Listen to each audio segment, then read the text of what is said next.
the blueprint for almost every One Piece villain. Everyone's favorite early One Piece villain. The resilient, unwavering Sandman Desert King, Sir Crocodile.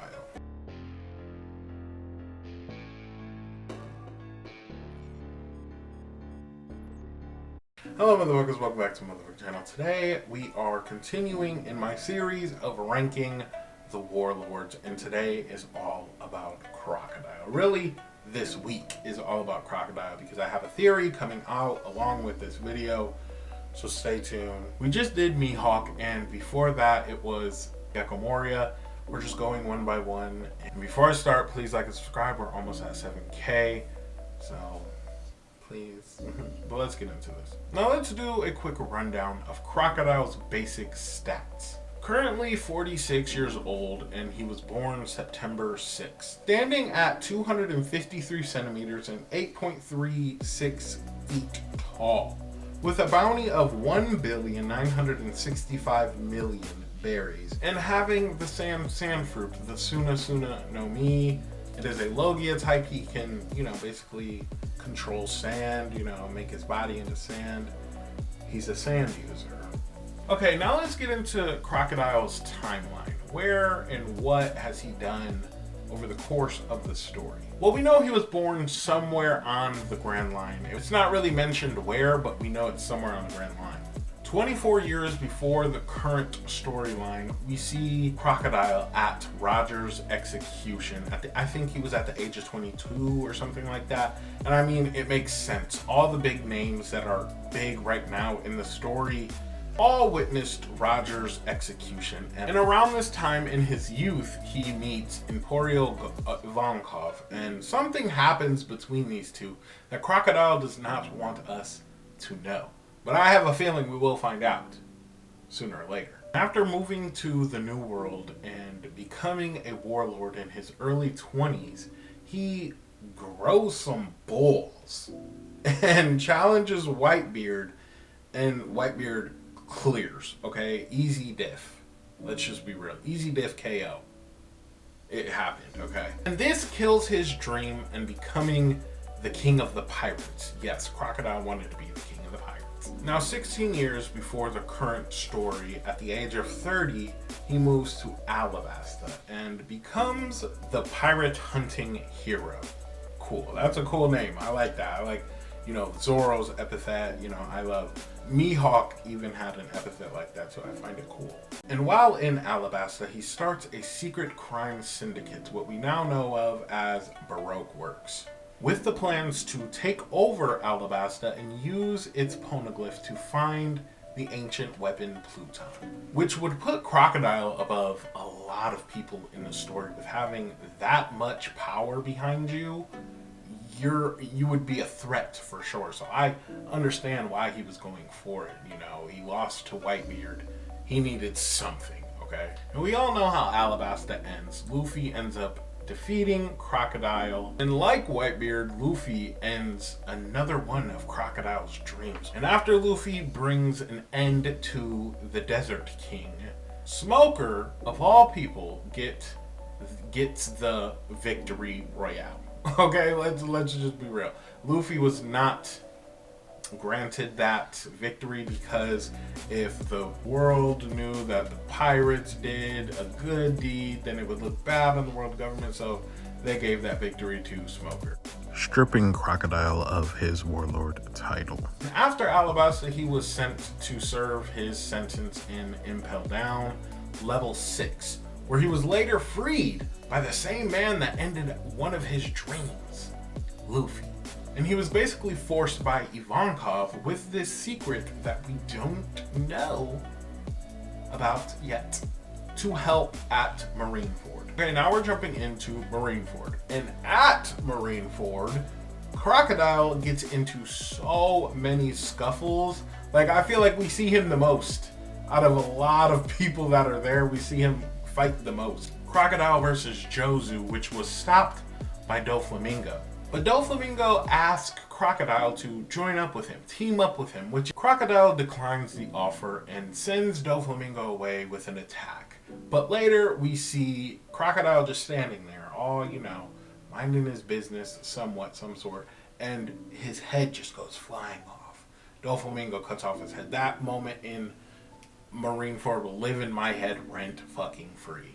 And we even see him step in to save Luffy from Mihawk, which is fucking insane. Like I said, he was getting into so many scuffles here on Marineford.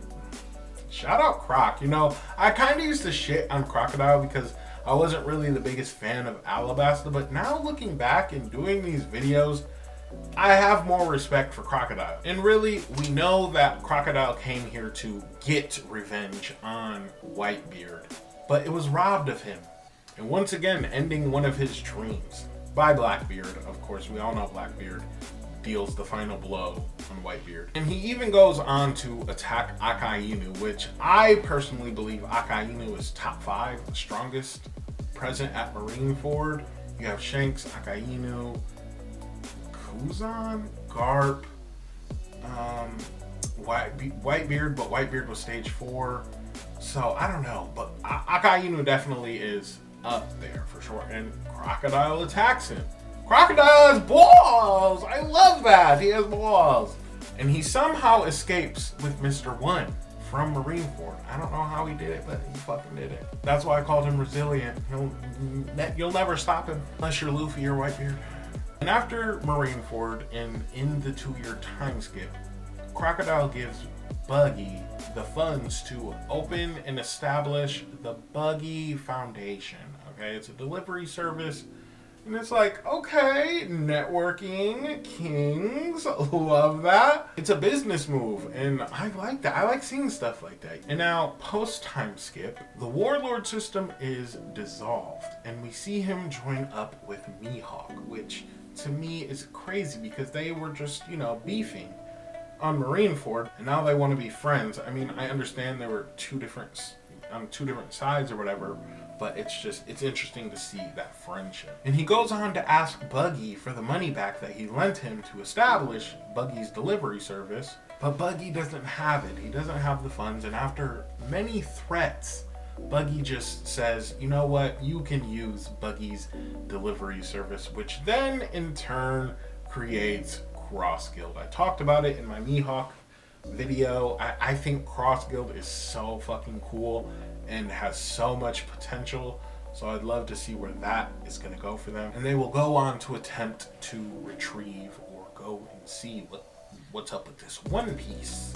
And now you are caught up on Crocodile, but I want to talk about his predictions. Like, where are we going to go with Crocodile? Where is his character going? We will see Crocodile in the future, and Cross Guild will make it to that final island, and they will cement themselves as one of the greatest pirate crews in history. I put my stocks in it. I'm here for it.